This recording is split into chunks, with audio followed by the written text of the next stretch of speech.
Chers spectateurs, soyez bénis. Vous êtes devant la chaîne officielle du Vatican et du vrai pape, de la fausse nouvelle bien entendu, en compagnie du cardinal Laurent Fent qui a pris de la promotion depuis la dernière fois. Il a fait ses 7 ans de séminaire plus toutes les années en l'espace de 2-3 mois. Voilà. Et ça fait pratiquement 1 an que nous avions fait la revue de presse ensemble, puisqu'on l'avait fait sans le faire exprès d'ailleurs, le jour de la Saint-Pierre. On l'avait enregistré le jour de la Saint-Pierre. Eh bien, dans cette revue de presse tout à fait extraordinaire, je tiens à le préciser parce que là, la synchronicité des événements... Ah oui, on ne pouvait pas l'inventer, on ne pouvait pas même si on avait voulu l'imaginer, même dans un roman de science-fiction. Je crois qu'il faut être pape pour ça. Ouais, il faut être pape. Précisons que ma tenue a été financée par les lecteurs de la revue de presse. Donc une double bénédiction sur vous, chers lecteurs. Nous vous en remercions.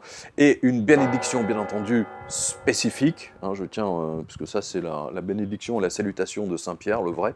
Donc sur tous nos lecteurs et sur tous nos spectateurs pour les remercier de leur fidélité. Et je tiens à remercier, bien entendu, tous les lecteurs qui sont venus à Colmar le samedi, le 26, bien entendu, les lecteurs de Saint-Gilles-Croix-de-Vie et de Châteaudun. Vous étiez très très nombreux à Colmar, c'était incroyable, incroyable. C'est toujours un bonheur et je vous retrouve bientôt à Paris. On a réussi enfin à caser une date, c'était pas du tout évident. Mon cher cardinal Fent. Oui, Saint-Père. Le pape, l'usurpateur, on a des biscuits d'ailleurs sur François, mais le pape François zéro a pondu une bulle papale, c'est le cas de le dire, sur les CDS, les crédits défaut swap, que nous avions traités, nous, il y a quasiment 10 ans. Vous vous rendez compte ? Oui. Et là, on prend tous nos spectateurs, lecteurs à témoin, c'est quand même invraisemblable que le pape se penche sur les CDS de Blight Masters. En fait, le pape a condamné les CDS. Incroyable, mais vrai. Votre commentaire, parce que vous êtes mon complice, on va dire, depuis 10 ans. Alors déjà, je trouve très intéressant qu'il était prévu pour les internautes que Saint-Pierre, ici présent, se pare de la robe du pape. Bien avant cette information. Cette information tombe pile poil au regard de nos costumes. Si vous avez suivi Notre-Dame de l'Apocalypse avec Pierre Johannovic, vous avez pu lire qu'il y a un dernier pape et que le dernier pape sera appelé Saint-Pierre. Ou Pierre II. Ou Pierre II. Oui, Pierre II. Mais le voici. Oui, je précise que je suis effectivement Pierre II. La fin. Parce que mon père s'appelait Pierre, donc déjà. Et je précise, je ne sais pas si je l'ai fait tout à l'heure, mais que cette tenue est la vraie tenue de rechange du pape François. Il se trouve qu'on a la même taille d'ailleurs, et que je l'ai trouvé donc à Rome chez le faiseur, chez le tailleur du pape, Monsieur Manoncelli. Donc avec ceci, je rappelle, elle est une croix d'un vrai prêtre et d'un prêtre pêcheur, c'est-à-dire qu'il était sur un bateau. Il donnait les bénédictions aux soldats, etc., qu'on transportait un peu partout pendant la guerre d'Algérie. Et j'ai la bague de Saint-Pierre, la totale. Donc, normalement, en toute logique, l'esprit devrait souffler sur vous, chers spectateurs. Et à nouveau, bénédiction sur vous. Bénédiction sur vous, sans dents, les pauvres, les abandonnés de la finance, puisque aujourd'hui, comme vous l'avez vu, il y a eu un coup d'État en Italie, et c'était un coup d'État des financiers. On va y revenir. Mais avant toute chose, le pape condamne les CDS de Blight Masters. Alors, moi, question, forcément, Saint-Père, mais pourquoi 10 ans après condamne-t-il les CDS ? Qu'est-ce qui s'est passé dans, je sais pas, l'environnement du Vatican pour que d'un coup le pape François se dise tiens, on va condamner les CDS? Tout simplement parce que le pape vient d'Amérique du Sud, si mes souvenirs sont bons, il est argentin, on est bien d'accord, et que l'Argentine va faire faillite dans les semaines ou dans les mois à venir, puisque les finances du gouvernement sont à zéro, la monnaie ne vaut plus grand-chose, ils ne sont pas encore au niveau du Venezuela. Au Venezuela, en ce moment même, c'est Weimar. Le Venezuela socialiste semble à la dérive. Avec la chute des prix du pétrole, les caisses de l'État sont vides. L'économie subventionnée a cessé de tourner et l'inflation est la plus forte du monde. Acheter sa nourriture relève du combat quotidien. Je suis sortie de chez moi à 4h du matin, j'ai fait plusieurs endroits pour rien. Tout ce que j'ai pu acheter, c'est un paquet de farine de maïs, rien de plus. Il faut qu'on en finisse. Celui qui doit partir, partira, on va le virer du pouvoir. En attendant, la crise touche toutes les classes sociales. Jusqu'à l'année dernière, en cumulant 4 emplois, je gagnais environ 300 $ par mois. Cette année, toujours avec 4 emplois, je ne gagne plus que 100 $ et ça va encore diminuer à cause de la dévaluation de notre monnaie. C'est ce qu'a connu Hitler sous la République de Weimar. Aujourd'hui, au Venezuela, les gens, pour payer une baguette, pas une baguette, mais du pain, en fait, ils arrivent avec des billets scotchés. Et donc, le boulanger pèse les liasses de billets. Donc, si le grammage, le poids correspond au prix du pain, il accepte le paiement. Donc, il va de soi que les Vénézuéliens, les Argentins se sont lancés à fond, bien entendu, dans la collecte du dollar, enfin de l'euro, etc. Et surtout, bien entendu, dans les crypto-monnaies. Donc, ceci explique cela, parce que l'Argentine va faire un grand défaut.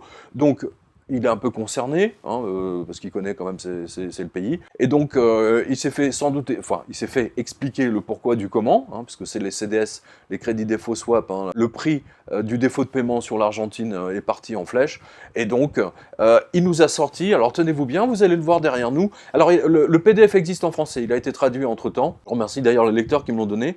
Ça s'appelle Economicae et Pecuniarie Questiones.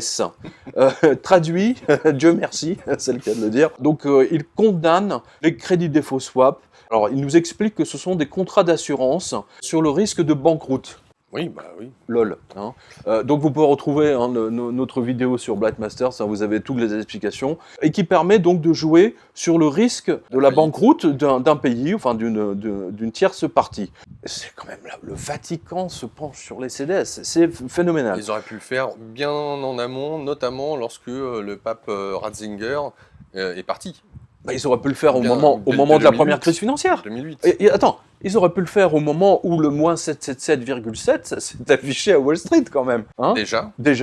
Et d'autant plus quand Ratzinger a demandé à ne plus être à la place du trône de Saint-Pierre. Exactement.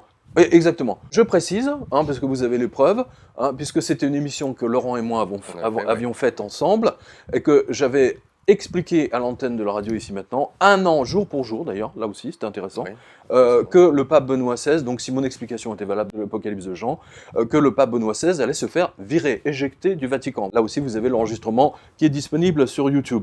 Mais mon cher Laurent, il a fait une autre chose. Il n'a pas parlé que des CDS, il a parlé du Libor.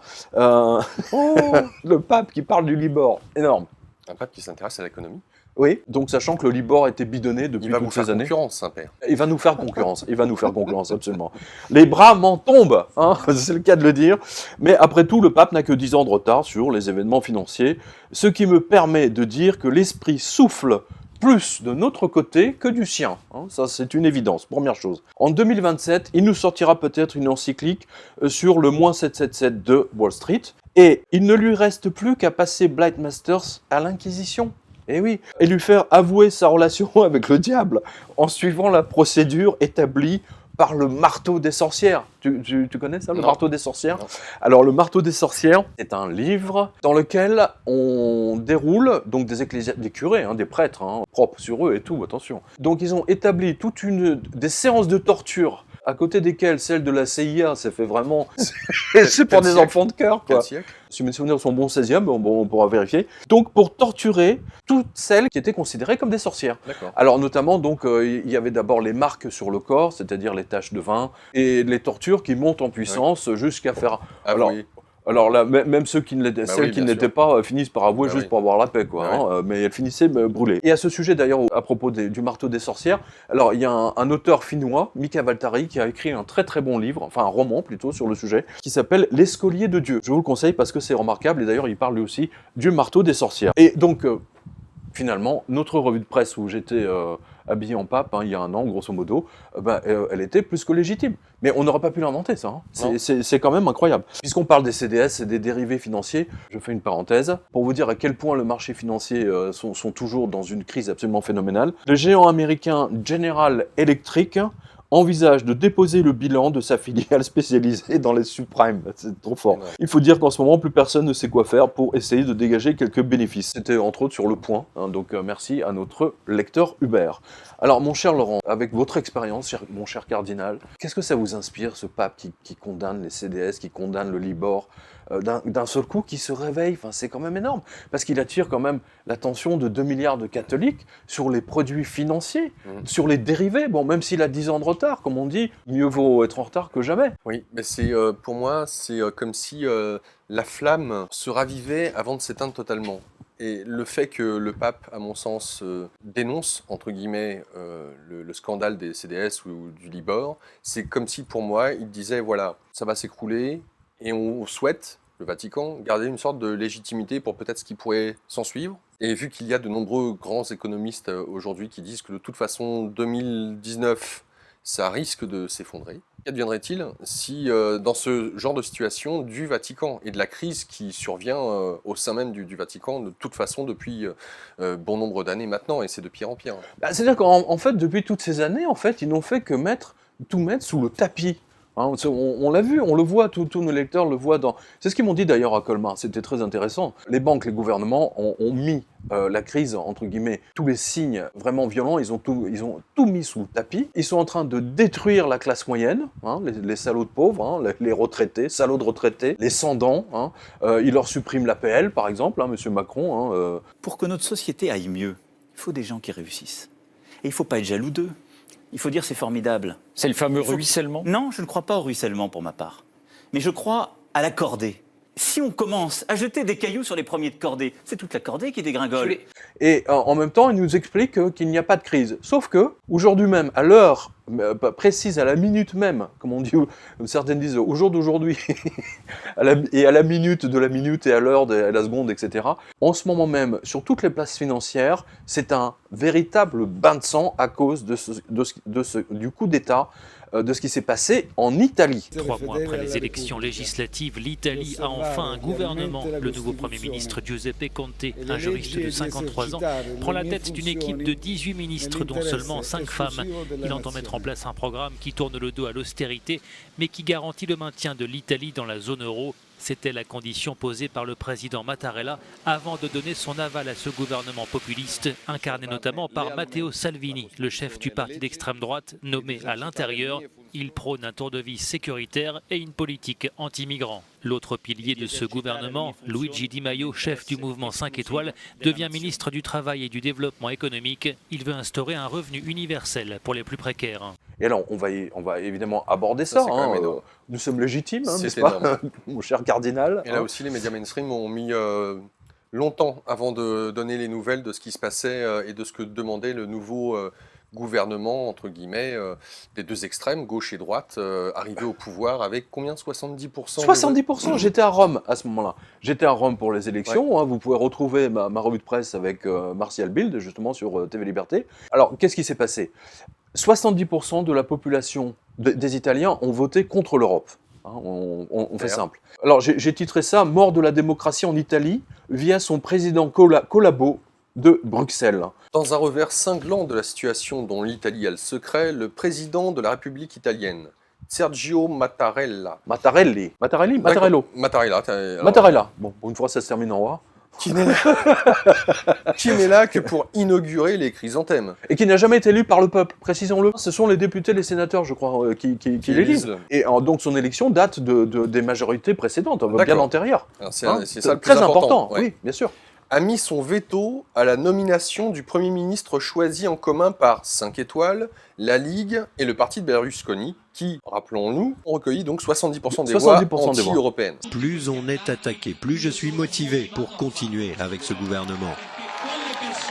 Les gens qui nous attaquent démontrent que nous sommes sur la bonne voie, celle qui nous permettra de renvoyer à la maison ces proxénètes qui vivent grâce à notre argent depuis 20 ans.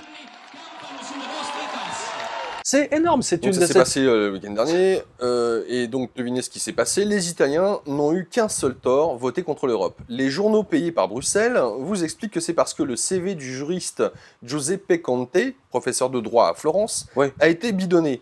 Donc cet homme avait été choisi par les deux, absolument, au bout de 2 mois, voilà.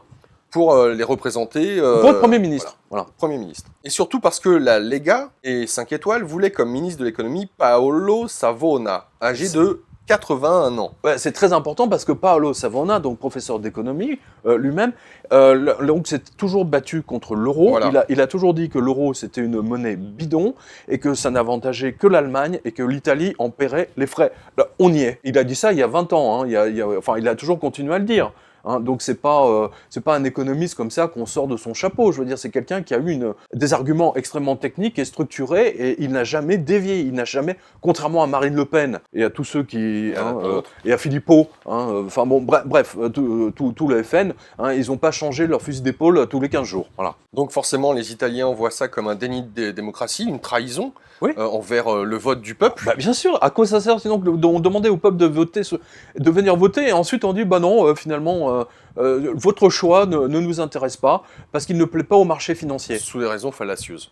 Alors, ce qui est intéressant là pour le coup, c'est que on a, via cette situation qu'on décrit, une situation totalement explosive. Ah, mais énorme, énorme. À savoir qu'il y a de cela quelques temps, quand ces trois partis sont arrivés et ont constitué les membres de leur gouvernement, ils souhaitaient que l'Europe annule 250 millions de dettes. Milliards. Oui, on n'est plus là. De dettes italiennes. Ouais, exactement. Parce que c'était de la fausse monnaie déjà. Voilà. Et le droit de battre à nouveau monnaie, la fameuse lire. Et retournement de veste, pour le coup, là, qui a eu lieu là, il y a quelques jours. Absolument, ce week-end. Le gouvernement italien a décidé d'annuler la demande, d'annuler la dette, ou les 250 milliards. Ouais, ils ont changé de leur fusil d'épaule, là aussi, ils ont mis ça en veilleuse. Ça sent Tsipras 2. Et en fait, tout ça parce que pour sauver les marchés financiers. Et c'est ce qu'a dit Salvini, forcément. Il a dit « Nous ne sommes pas les esclaves des Français hein, », en répondant à Monsieur le maire et à Macron. « Nous ne sommes pas les esclaves de l'Allemagne, de Angela Merkel et de l'euro et de la Banque Centrale Européenne. On les emmerde. » Grosso modo, c'est ce qu'ils ont dit. Pardonnez mon excuse my French, comme on dit. Je me demande si nous sommes dans une démocratie. Est-ce que les Italiens décident en Italie ou bien les Allemands ou les Français? Le lobby européen, les fascistes, hein, parce que maintenant je les vois comme des fascistes. C'est le cas. Les Français ont voté non à l'Union européenne. Nicolas Sarkozy a fait passer le traité de Lisbonne et les Français se sont fait avoir. Hein, voilà. Donc déjà, Nicolas Sarkozy, espèce d'enfoiré, un menteur, voleur, voilà, déni total de démocratie. Passons. Je crois que c'est les Hollandais, les Danois qui ont été obligés de revoter hein, parce que leur premier vote ne pesait pas à l'Union européenne. Et voici maintenant le dernier épisode, un coup d'État, mais là ça se voit vraiment trop. Et toute la presse anglaise, allemande et bien entendu les partis politiques, là ils sont allés trop loin. Alors tiens, je vous montre ça. C'est un commissaire de l'Union européenne, Monsieur Oettinger, je crois, qui a donné une interview à Strasbourg. Donc c'est en allemand, hein, mais je vous donne la traduction de ce qu'il a dit. Les marchés vont donner une bonne leçon aux Italiens pour leur apprendre à voter comme il faut. Donc maintenant, vous voyez, le commissaire, un commissaire politique... Un commissaire politique, oui, c'est un côté stalinien, hein, c'est très net. Donc les commissaires qui n'ont jamais été élus, bien entendu, et qui disent on va apprendre aux Italiens à voter correctement. Mais c'est incroyable. Mais c'est vraiment incroyable.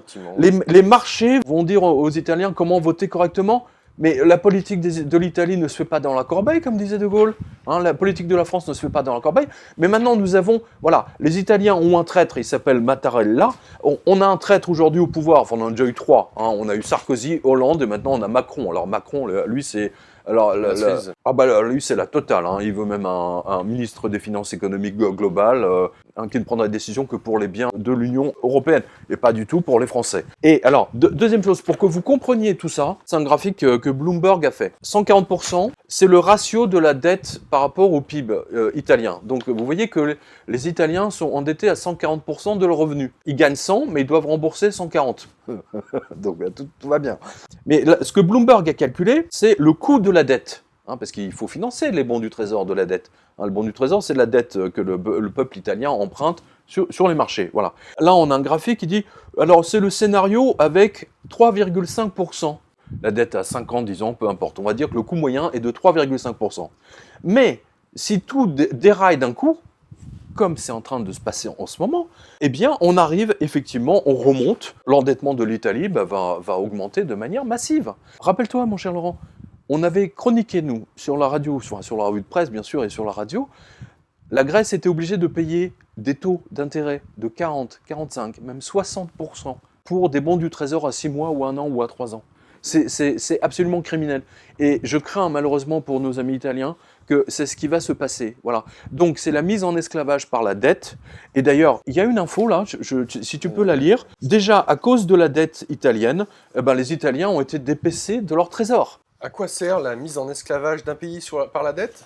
À lui voler ses industries. En France, les exemples récents sont bien entendu Alstom, Saint-Gobain, Gem+, France Télécom, Alcatel, FCR, etc., etc. Mais du côté de l'Italie, c'est son industrie automobile qui en a surtout fait les frais. Ainsi, Volkswagen a récupéré intégralement Lamborghini et Bugatti. Mercedes a racheté Augusta, réputé constructeur d'hélicoptères, et Chrysler appartient aux Américains, via un paravent installé en Hollande. Exactement. Voilà, donc il n'y a Fiat, que... techniquement, Fiat appartient à des Hollandais, qui font des gros bénéfices. Chrysler Automobile. Voilà, Fiat Chrysler Automobile. Donc il n'y a pour l'instant que Ferrari qui a su échapper à tous ces chacals. Et encore, apparemment. Et encore, j'en suis pas certain. Mais je tiens à rappeler, parce que là aussi, nous l'avons chroniqué tous les deux, c'est que Berlusconi a été poussé à la démission parce que la Banque Centrale Européenne a fait artificiellement monter les taux d'intérêt sur les bons du Trésor italien. La BCE, donc les pourris de Francfort, Monsieur Mario Draghi et compagnie. À l'époque, c'était pas Draghi qui était là, c'était Tricheur. Monsieur Trichet, Jean-Claude Trichet, celui qui était mouillé à fond dans l'escroquerie du Crédit Lyonnais, je le rappelle. Bon, passons. La BCE, donc Trichet, qui porte vraiment définitivement bien son nom, a demandé même aux Américains de participer à la ruée pour tabasser les bons du Trésor italien, pour forcer Berlusconi au départ. Et il l'a obtenu. Mais la réponse de Tim Geithner, qui à l'époque était le patron de la Fed de New York, tu t'en souviens, tu l'as ? Eh bien, Tim Geithner a répondu à Bruxelles en disant « Nous ne voulons pas avoir du sang sur les mains ». Voilà. Et donc, attends, ça veut tout dire. Donc, au moins, Geithner a été, on va dire, honnête sur cette opération. Mais tous les traders qui ont joué, qui ont parié sur l'Italie, qui ont fait monter, parce que mine de rien, cette affaire pour faire partir Berlusconi, ça a coûté quand même au moins, à vue de nez, je dis 800 millions au peuple italien, en taux d'intérêt. C'est pour ça que Berlusconi ils se sont entendus entre eux pour faire partir Berlusconi. Et M. Juncker, excuse-moi, parce que tu as un commentaire là-dessus, mais M. Juncker a déclaré, j'avais vu Ambrose Evans Pritchard dans le Télégraphe de Londres l'a repris il y a encore quelques jours, M. Juncker, banquier, président de l'Union Européenne, je précise, c'est quand même, c'est pas rien. Santé, Jean-Claude. Il arrive, et il va littéralement l'étouffer. Et être un peu familier. Il va lui taper sur la poitrine. Bam ! À lui, il va se permettre de lui remettre sa cravate. Voilà, toi, je te remets ta cravate en place. Tiens, voilà, parfait.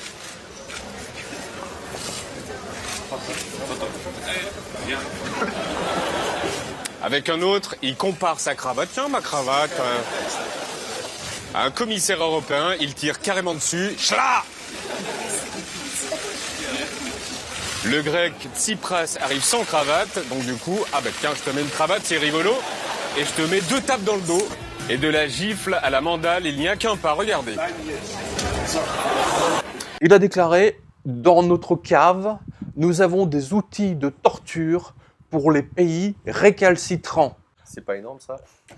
Et on revient au CDS, tout à l'heure, au marteau des sorcières.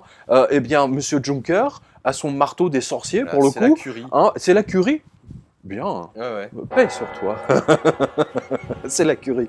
L'esprit souffle sur cette émission. Le feu aussi, Ça s'en souffre un petit peu en même temps. Mais ça sent le souffle, mais enfin pas ici, mais, mais dans les banques. D'ailleurs, je rappelle que le symbole absolu de toute cette crise, c'est la banque Montepaschi. D'abord, c'est la plus vieille banque du monde, et que c'est, pour vous montrer le stress qu'il y a dans les banques aujourd'hui, ils ont été obligés de tuer leur propre directeur de la communication au sein même de la banque. Vous retrouverez mon reportage et tous les articles que j'avais fait à Sienne. Excuse-moi, donc tu voulais commenter un point. Oui, c'est juste préciser que si vous avez bien écouté ce que vient de nous dire notre très cher Saint-Pierre, eh bien, c'est que Berlusconi, dans cette histoire, il a beau être l'homme amoureux des femmes, de l'argent, etc., mais il aime surtout son pays. Absolument. Et qu'il a essayé, parce que chacun a des agendas, il a essayé de joindre... Sauver son pays.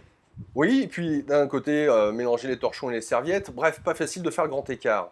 Parce que autant il bénéficie du système en lui-même, autant si à un moment donné il ne sert plus le système mais les intérêts du système, ça devient compliqué. Bref, tout ça pour vous dire que rien n'est blanc ou noir, donc manichéen, et que le diable se cache dans les détails, chers internautes. Donc de regarder... Phrase fétiche de Blight, elle revient, hein. Hello Blight, bonjour, bénédiction sur vous, Voilà, bénédiction. Ne soyez pas trop dans le jugement, observez juste la partie d'échecs qui est en train de se jouer et de voir les différents acteurs. Voilà. Merci Cardinal Fent, vos lumières sont toujours impressionnantes.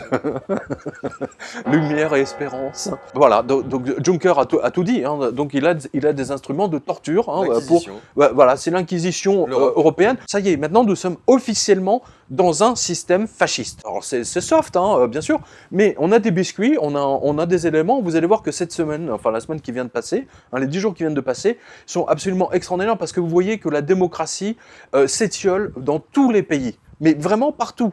Et, mais avant d'aborder ce sujet, bénédiction sur vous, tous, toutes, que l'Esprit Saint vous accompagne. Nous allons voir que l'Italie n'est pas le seul problème qui leur tombe sur le bras aujourd'hui sur les marchés financiers, qu'ils crèvent, les enfoirés. On a l'Espagne.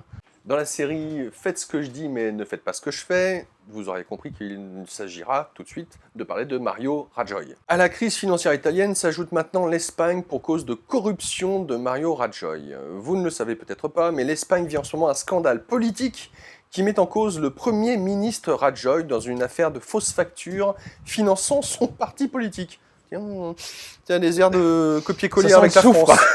Ça sent le soufre, je sais pas pourquoi, ça sent le soufre. Le diable est dans les détails, mais là, le diable est surtout dans les factures. Hein. Un air de déjà vu. Non mais c'est dingue. Non mais attends, pas un mot sur BFM VC. Rien. Ben, BFM VC pourri. Hein, suppôt de Satan. Pareil pour VC News. Pareil. VC News, suppôt de Satan. Hein. En tant que Pierre II, je l'ai maudit, qu'il brûle en enfer. D'ailleurs, je suis même pas certain qu'ils y arrivent en enfer, parce qu'ils sont tellement pourris que même le diable en voudra pas. Bah oui, ils ont beau se revêtir pour paraître de blanches colombes, non. Blanchiment d'argent, oui. Fausse facture, oui. Bilan bidonné par des comptables complaisants, oui. Rien que ça. Chose que les Espagnols n'ont pas appréciée, bien évidemment, étant donné que le même Rajoy leur avait imposé une austérité féroce. Ah bah oui. Du coup, les marchés financiers, déjà terrorisés par ce qui se passe en Italie, on vient d'en parler, ont failli tomber dans les pommes quand la nouvelle est tombée sur les agences de presse. De nouvelles élections en Espagne maintenant, c'est la seconde lame. Il va de soi qu'aussitôt les CDS sur les bons du Trésor espagnol ont augmenté. Toujours la même arme. Ah bah, la même chose. Tout comme les taux sur les mêmes bons. Excuse-moi de t'interrompre 2 secondes. Tout ce qu'on vient de dire sur l'Italie, sur la hausse des taux de bons du Trésor, etc., eh bien, vous allez voir la même chose en Espagne. C'est-à-dire que là, c'est la double punition. Ce qui est intéressant, c'est que, ça m'épate, c'est que ces mecs-là, Rajoy, qui imposent une austérité féroce comme Macron sur le peuple espagnol, et le mec, lui, truand de ses factures, il se prend des valises de billets, etc. Et là, ça passe pas en Espagne. Et donc, il n'aura pas le pouvoir parce que tous les partis politiques se sont mis d'accord pour le bloquer à l'Assemblée nationale. Donc, il ne peut plus gouverner. Donc, il y aura 2 élections en Europe. 2 élections. En Italie, en Espagne. Et je peux vous dire que le peuple en a marre des politiques et de la politique européenne et de tous les migrants, bien sûr. Hein, parce que, tu as vu, on nous a présenté, on a eu un espèce de migrant là qui, manifestant, est parfaitement entraîné pour grimper sur les balcons. Je ne sais pas. Moi, personnellement, si l'histoire est vraie ou pas, moi je la trouve Non mais magnifique. peu importe. Après, non mais on est d'accord. Ce que je supporte plus, c'est parce qu'il y a quand même tous les jours des pompiers qui sauvent des gens, qui font des actes de bravoure. Hein, il y a un type qui a sauvé un couple, ouais. Etc. Là, les médias n'ont rien fait. Donc c'est abusé. C'est sous prétexte que c'est un migrant. Bien sûr. Non mais, enfin bon, je vais pas m'énerver. Stop. En tout cas, pour compléter cet article que je viens de vous lire, on a appris donc vendredi dernier, très tard, que les 3 principaux partis politiques espagnols voteront contre le Parti populaire de Rajoy, mettant donc celui-ci dans l'impossibilité de gouverner et donc de déclencher de nouvelles élections. Absolument. Et appréciez la menace de Rajoy. Vous allez voir cette menace-là, vous l'avez déjà entendue en France ou ailleurs. Vous mettez en danger la reprise économique en Espagne. Lol, non, c'est énorme. Le mec, il se fout du monde. Attends, les Espagnols, ça fait 10 ans qu'ils sont bouffés par la crise. Ça fait 10 ans. Dans la ville de Moula, il y a 3 fois plus de demandeurs d'emploi qu'avant la crise. Face à eux, les conseillers du Pôle emploi espagnol sont désarmés. 2 offres d'emploi et pas une de plus à proposer aux 180 personnes qui défilent ce matin dans une agence que la crise a rendue trop exiguë. On ne sait pas quoi dire aux gens. On essaie de leur donner d'autres outils qui cherchent ailleurs, sur Internet par exemple. Il y a beaucoup de gens désespérés qui restent ici de l'ouverture à la fermeture et qui veulent trouver un travail même si ce n'est que pour 2 ou 3 jours. Mais il n'y a jamais eu de reprise. Il n'y a jamais eu de Bien reprise. évidemment. C'est incroyable. Pas sous l'égide de l'Europe. Mais c'est invraisemblable, c'est du délire. Donc le mois de septembre-octobre, là, se présente, mais alors d'une façon extraordinaire, quoi. C'est 2 élections. Alors ça va être intéressant de voir si le peuple va se révolter ou non, parce que les Italiens, quand même, ils sont pas aussi endormis que les Grecs ou les Chypriotes, hein, je le rappelle. La technique de Bruxelles, c'est de faire revoter les gens, voilà, tout simplement. Voilà. Ils n'ont pas fait revoter les Français, mais ils ont utilisé un traître, hein, Nicolas Sarkozy, pour faire dire oui, hein, non pas comme la première fois, mais via le traité de Lisbonne. C'est une trahison totale du peuple. C'est une forfaiture. C'est une forfaiture. Ce sont vraiment des coups d'État. Bref. Et donc, du coup, ceci explique toutes les censures. Ouais, tout ce qui passait en Italie, en Espagne, je pense pas que vous en ayez vraiment entendu parler. Non, mais attends, une nouveauté. C'est noyé dans la somme d'informations. Une nouveauté, chers spectateurs. Madame Rissen, ministre de la Culture, donc, alors elle est éditrice, hein, c'était la patronne d'Actes Sud. Figurez-vous que maintenant, quotidien.com est interdit de lecture au ministère de la Culture. Ça, c'est énorme. Je suis... Non, mais c'est énorme. Attends, non seulement d'être le journaliste le plus censuré en France, je suis censuré en tant qu'écrivain, je suis censuré. Cher Saint-Père, on vous ferme les portes. Non, l'esprit ne peut pas souffler partout. Non, mais c'est moi qui ai les clés. Donc là, ils peuvent fermer toutes les portes qu'ils veulent. Je rappelle, c'est moi qui ai les clés. Très juste, très juste. Donc, un écrivain français censuré par le ministère de la Culture français, dont la ministre est une éditrice elle-même. C'est énorme. C'est absolument scandaleux. Mais en même temps, plus il me censure, plus il nous censure, mieux on se porte. Hein, parce que là, effectivement, et ça je l'ai vu à Colmar et avec tous mes lecteurs, là les gens voient bien à quel point on les prend pour des crétins, quoi. On leur fait prendre des vessies vraiment pour des lanternes. Alors tiens, à propos de vessies et des lanternes, vous avez vu, alors j'ai un peu chaud là, vous avez vu que j'ai une antenne, hein. Je ne sais pas si on le voit là, c'est ma connexion, hein, avec, voilà. Vous avez vu qu'on nous a bassinés pendant une semaine entière avec le mariage princier, dont on n'a que faire. Enfin, je comprends pas. Je veux dire, bon. Alors, moi, j'ai remarqué, ça n'intéresse que les femmes et les homos. Hein, je sais pas pourquoi. Hein, Stéphane Bern, etc. Ils sont tous à fond dans les mariages princiers, les trucs. Ok, on s'en fout un peu. Mais en revanche, voyez un autre événement qui se passe en Angleterre. Et je peux vous dire que c'est du jamais vu. L'activiste Tommy Robinson, qui se trouvait devant un tribunal à Leeds, où allait se tenir le procès d'une quinzaine de personnes pour viol d'enfants, rien que ça, hein, a été arrêté dans la rue par les Bobbies, donc les Bobbies c'est les policiers anglais, alors qu'il diffusait l'arrivée des criminels en direct sur sa chaîne Facebook. Alors, donc petit 1, il a été arrêté parce qu'il commentait un procès ignoble, et ceci à la demande du juge qui allait juger les prévenus. Oh, ok. Et 2, Robinson a été condamné sur le champ à 13 mois de prison ferme, avec interdiction à la presse anglaise d'en parler. Alors ça aussi, même pour les Anglais, c'est du jamais vu. Ouais. C'est du jamais vu. Il a été condamné sur le champ, et la presse anglaise, donc il y a eu 4-5 journaux... qui en ont parlé quand même. Non, qui ont retiré leurs articles. Non mais attends, mais c'est la première fois qu'on peut même plus commenter, je veux dire, on peut même pas parler, enfin un procès c'est public. Oui. C'est public, eh ben non. Et donc là, on est rentré dans un système orwellien, voilà. Oui. De swiftness, la vitesse avec laquelle l'injustice s'est abattue sur Tommy Robinson est absolument hallucinante. Non, plus que ça, c'est terrifiant. Sans qu'il puisse avoir accès à un avocat, déjà. Robinson a été jugé totalement sommairement, donc ça me rappelle le procès des sorcières. Mais qu'est-ce qu'on lui reproche ? Il a été condamné à 13 mois de prison ferme. Et il a été envoyé immédiatement à la prison de Hull. Parce que lui, il dénonce les gangs de violeurs musulmans qui s'attaquent à des gamines, hein, des gamines de 13 ans, 10 ans, 9 ans, etc. Hein, parce que la dernière épouse du prophète, je crois que c'était, je me souviens plus quoi, je crois que c'était Fatima, non ? Enfin bon, avait 9 ans ou 10 ans, hein, donc c'est une grande tradition, on va dire. Hein. puisque je crois que c'est en Arabie Saoudite, l'âge du mariage légal a même été abaissé. Alors, je ne sais plus si c'est en Iran ou au Pakistan, peu importe, à 8 ans ou 9 ans. Enfin, c'est du grand n'importe quoi. Donc, pour cette raison-là, il avait déjà été... parce qu'il filmait, parce qu'il en parlait. C'est incroyable. Alors, je dis, bah oui, Orwell était anglais, hein, raison pour laquelle il a si bien compris ce qui allait se passer dans le futur dans son pays. Et sur ordre du tribunal, donc, des journaux ont été obligés de retirer leurs articles sur cette affaire. Je suis même stupéfait qu'ils aient obéi.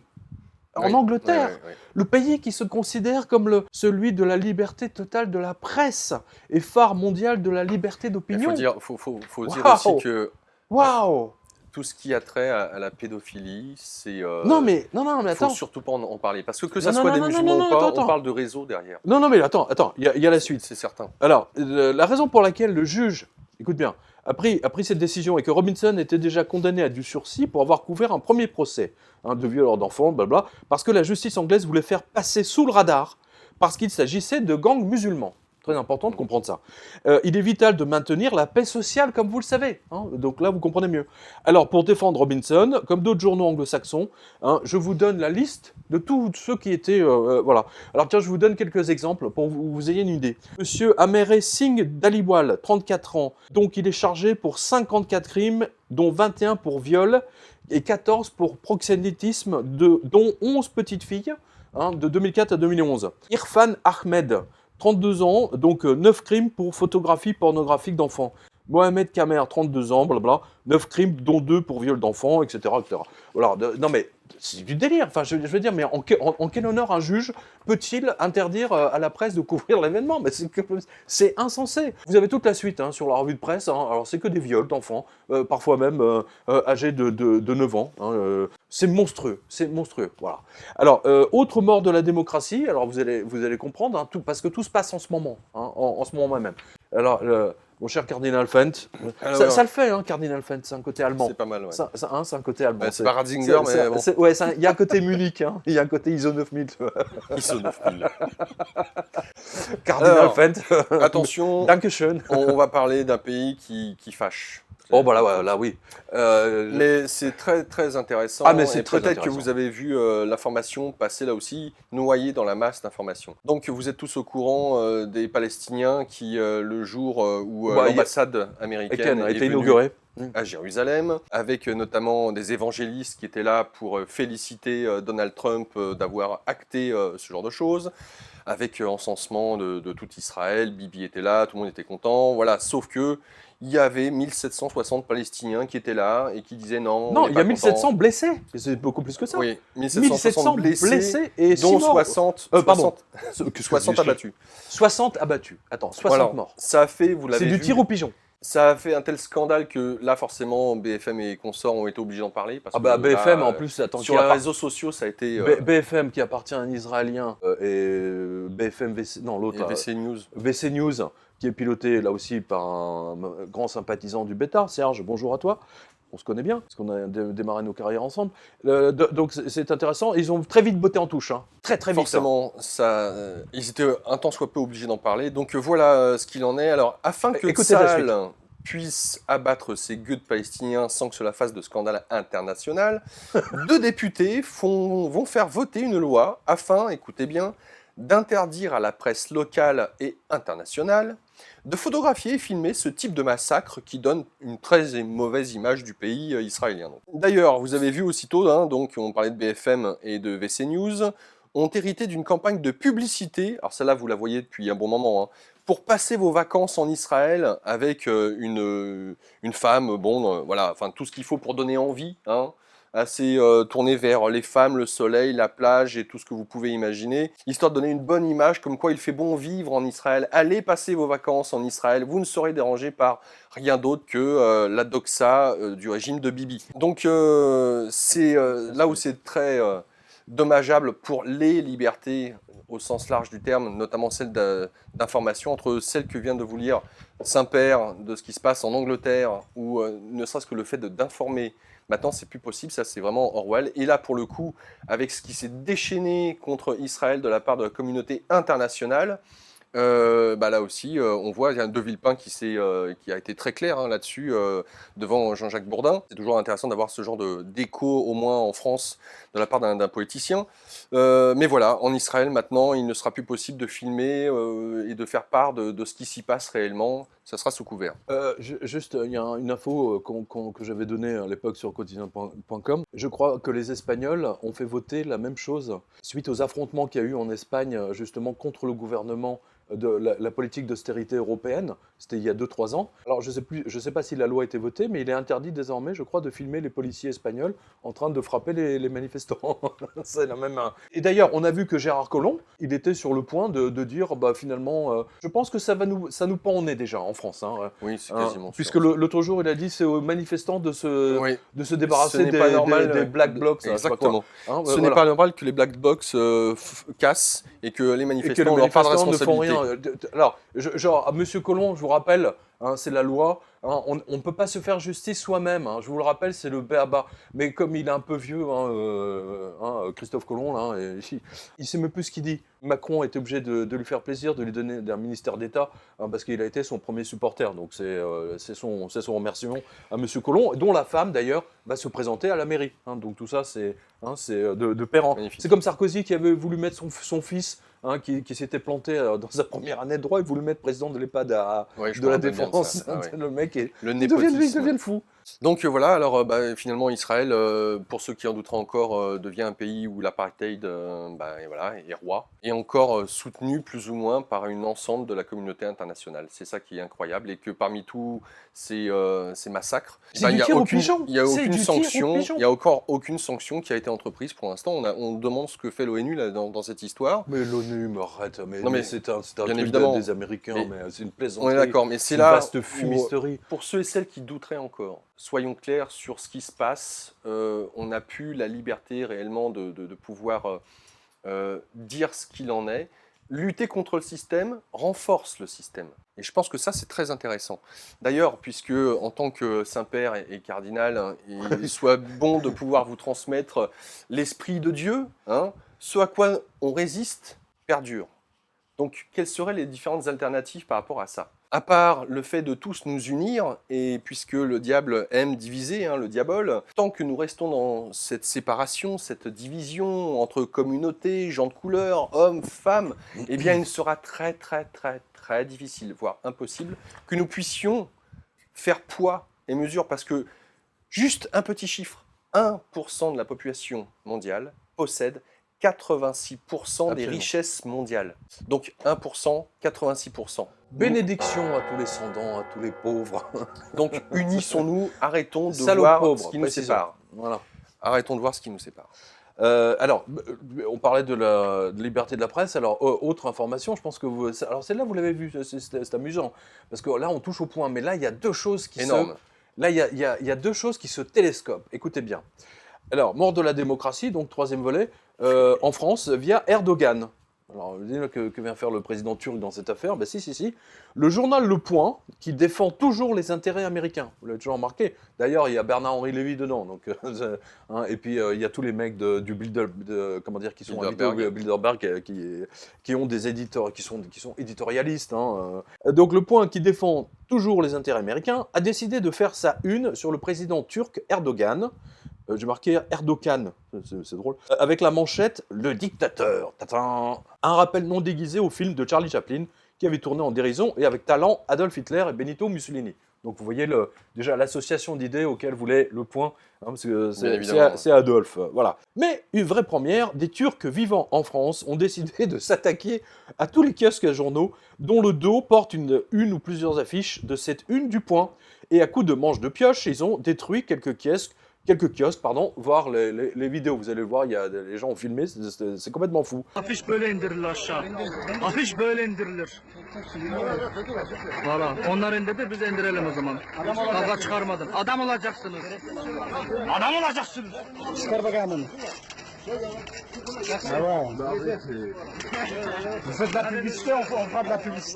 Comment en sommes-nous arrivés là en France ? C'est quand même incroyable. À ce que des gens qui ne sont que des invités, je le précise, parce que c'est des travailleurs immigrés, se permettent de casser des kiosques sous prétexte que le titre ne leur plaît pas. hein, ils ont qu'à retourner en Erdoganistan, en Turkistan. Je comprends pas, hein, parce qu'il y a quand même fondamentalement, même si la liberté de la presse en France est limite, hein, on a encore une certaine liberté. Certes, le point n'est que le vecteur de la grande manipulation de la CIA, qui a raté son coup d'État. Mais ça a été un échec, mais dans l'histoire de la CIA, c'est du jamais vu. Qui a raté son coup d'État en Turquie contre Erdogan. Du coup, les États-Unis, étant maintenant devenus les ennemis d'Erdogan, ils agitent toute la presse internationale qu'ils contrôlent contre le méchant turc, dont Le Point. Vous comprenez maintenant, on rattache tous les wagons. Oui, c'est intéressant. Mais ce que cette affaire quand même révèle avant tout, est que n'importe quelle communauté en France, aussi petite soit-elle, se donne la permission de s'attaquer aux biens, aux personnes, vu le laxisme qu'on a accordé à toutes les autres communautés. À vomir, voilà. C'est triste. Hein. Voilà ce qu'est devenu la France aujourd'hui. Tiens, puisqu'on parle de la déchéance totale de la France, je te donne cette information parce que ça va te rappeler quelque chose qu'on avait donné ensemble il y a, je pense, 5-6 ans à la radio. Regardez bien où en arrive la France. C'est très intéressant. Voilà, de toute façon, vous avez pu constater dans un billet précédent où tout ce qui a trait aux bijoux de famille de la France est en train d'être vendu petit à petit. Là, c'est une proposition de vendre les HLM de Paris. Un grand pas français vers la Grèce. Oui. Alors, vous avez été nombreux à signaler au Saint-Père cette petite information qui fait tout de suite écho à ce qu'on a dit donc il y a 3-4 ans. Les villes de Madrid et Barcelone avaient vendu tous leurs HLM à des fonds américains, dont Goldman Sachs. Parce que la ville était en faillite, à cause des emprunts toxiques et ainsi de suite. Ouais, c'est comme avec Weimar, où finalement ils rachètent Bien tout. Sûr, pour donc, sans parler des Grecs qui vendu non seulement leurs immeubles, mais également leurs îles et aéroports, enfin bon, voilà. Les plages. Eh bien, voici que certains élus de la ville de Paris ont décidé de faire la même chose. Vendre les HLM afin de renflouer les caisses.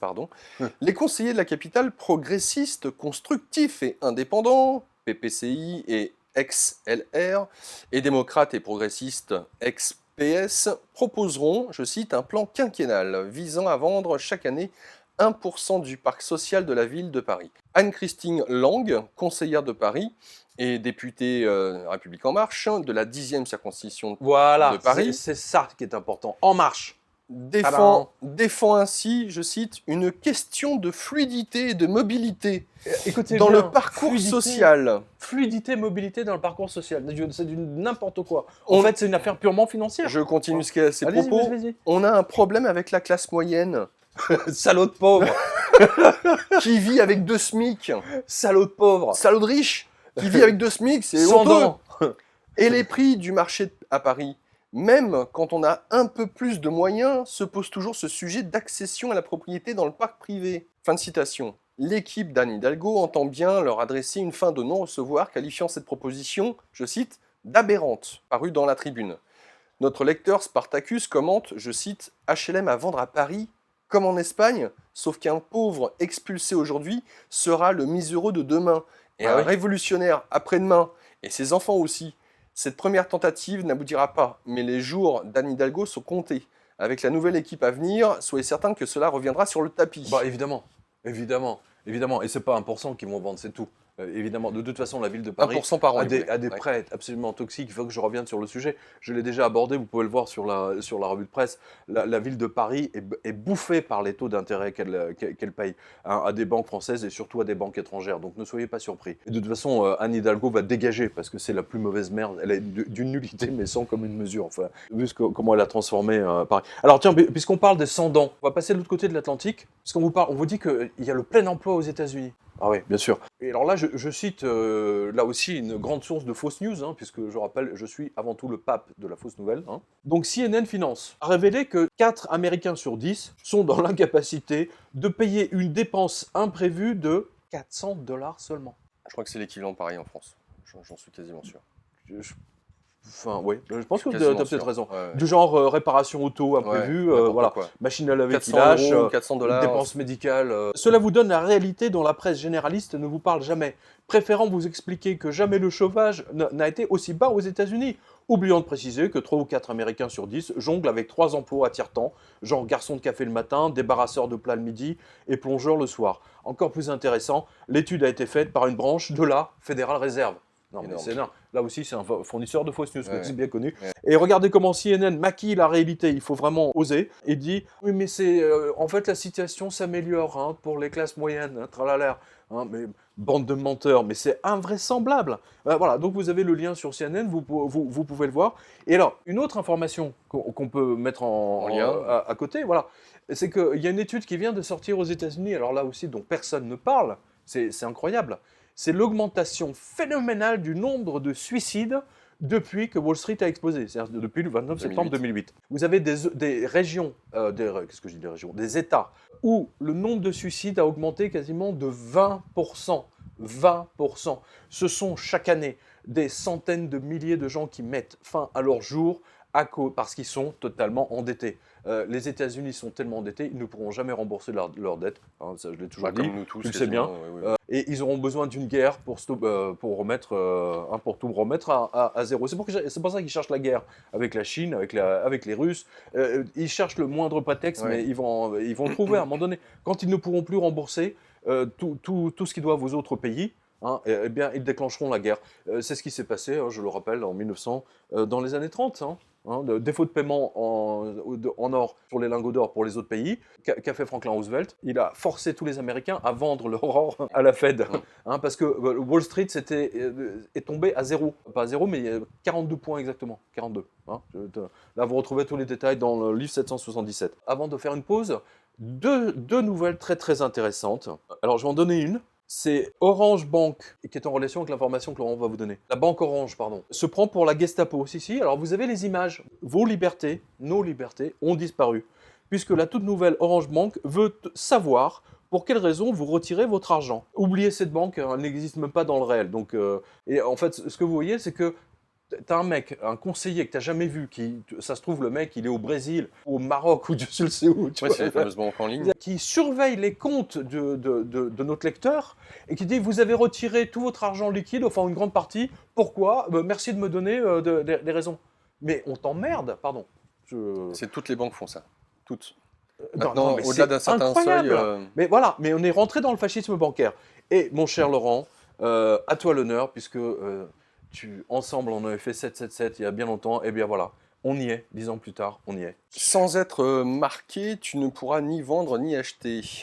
L'Inde passe aux empreintes digitales et à l'iris. Et oui, la CIA a vraiment mis le paquet pour empêcher les hindous d'acheter de l'or. Rappelez-vous, le New York Times a fait un grand article sur l'obligation désormais faite à toute la population d'enregistrer ses empreintes digitales, son iris et son visage. En effet, désormais en Inde, vous ne pourrez plus ouvrir un compte en banque, ni une ligne téléphone, toucher votre retraite ou obtenir des prestations sociales si vous n'avez pas effectué cette, entre guillemets, formalité. En clair, si vous n'avez pas été marqué, impossible de toucher une paie ou ouvrir un commerce sans avoir été marqué.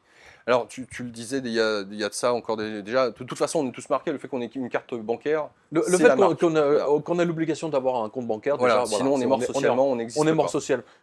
Tous les interdits checkés le savent, hein, ils sont morts socialement. Alors, donc, rappelez-vous ce qui s'est passé il y a un an de ça. En Inde, la population a été ruinée du jour au lendemain afin de les empêcher d'acheter la seule chose qui horrifie les USA, de l'or, auquel les Indiens sont totalement accros. Le plan est donc simple.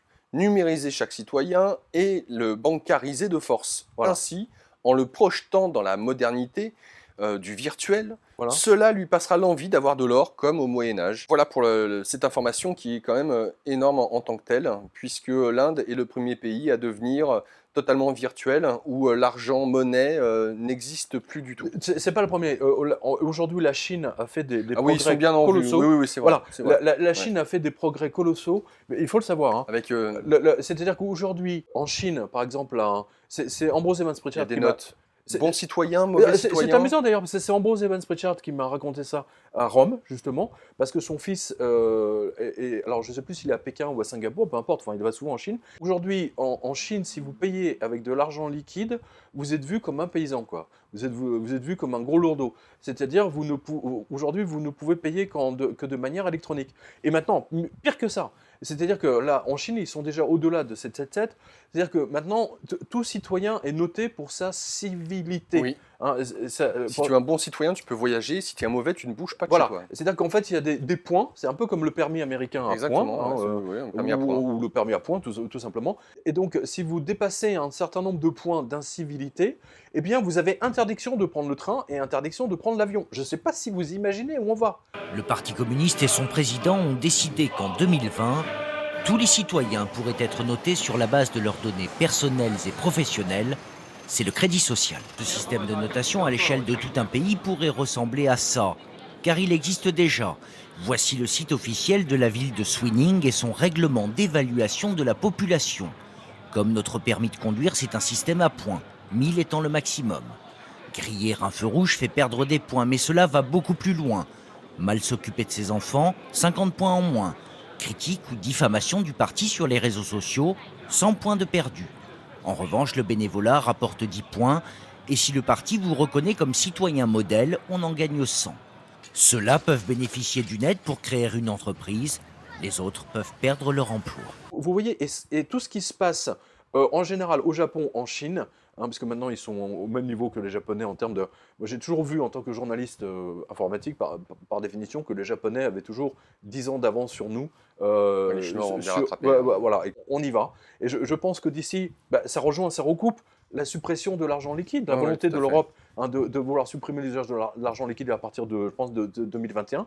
C'est la suppression de tous les DAB en ce moment. Vous avez vu qu'en Bretagne, je ne sais pas si tu as entendu cette affaire, en Bretagne, il y a à peu près 15 jours, tous les distributeurs automatiques étaient en panne. En France, en Bretagne, je précise bien. Et donc personne ne pouvait retirer de l'argent. Et les distributeurs sont enlevés les uns après les autres. Donc bientôt, disparition totale de l'argent liquide. Bienvenue dans le règne du diable, de la bête à 7 têtes qui sort de l'océan, de la planche à billets, bien entendu. Chers spectateurs, chers lecteurs, bénédiction sur vous, nous allons faire une mi-temps. Nous allons faire une mi-temps, nous allons nous recueillir en prière. Sachez que tu sais que depuis quelque temps, je prie pour la France, parce que j'ai le sentiment que la France court un grand danger. Ça fait maintenant 4 mois que je prie. Et donc, et dans mes prières, j'ai intégré tous nos lecteurs, voilà, et tous nos spectateurs. Donc, bénédiction à nouveau sur vous, que votre ange gardien souffle à votre oreille, et nous allons revenir après cette pause. À tout de suite. Ando, coffee. Next. हाँ भाई, तुम क्या लाए हो? चुपचाप सारा पैसा इस बैग में भर दो। पीछे अकाउंट नंबर लिखो।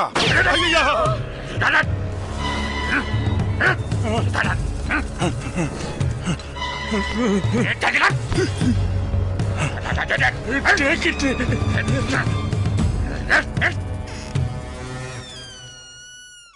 Security! Security! आया! जी मैडम। बजरंगी? बजरंगी? फिसल गई जुबान? सेंटा फ्रेश खाओ, जुबान पे लगाम लगाओ.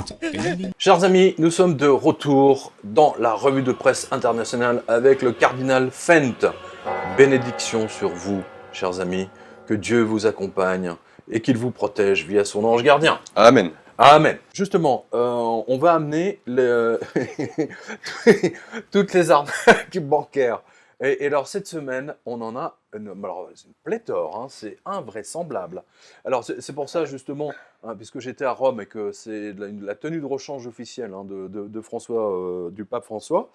Donc, vous voyez, j'ai toute la panoplie. Donc, bénédiction à nouveau sur tous les lecteurs qui ont participé au financement de cette tenue authentique du pape. Merci à vous.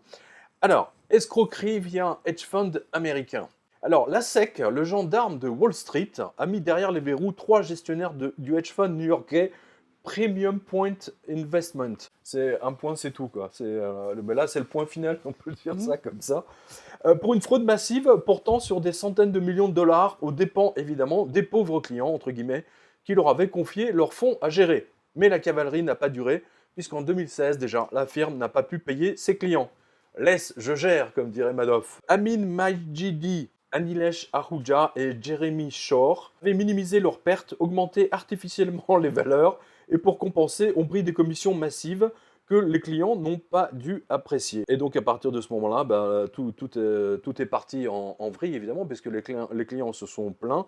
Et donc la SEC, qui est pourtant assez lente à réagir, comme on l'a vu depuis 10 ans, là pour le coup, elle n'arrête que du menu fretin, bien entendu, des petits magouilleurs, alors que les banques, les fameuses too big to fail, comme on dit, trop grandes pour tomber, ont pignon sur rue, font 100 fois pire dans ce type d'arnaque chaque jour. Voilà, c'était sur Institutional Investor. Merci à notre lecteur, Monsieur Balleran. Bénédiction à vous, Monsieur Balleran, hein, comme le fait Saint-Pierre. Voilà, les 2 doigts en avant et pointés vers le haut.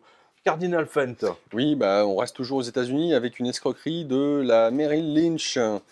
Un célèbre basketteur américain, Kame Brown, a porté plainte contre la banque Merrill Lynch, l'accusant d'avoir imité ma signature et rempli des documents en mon nom afin d'investir mon argent dans des produits dont je n'ai jamais entendu parler, nous dit-il.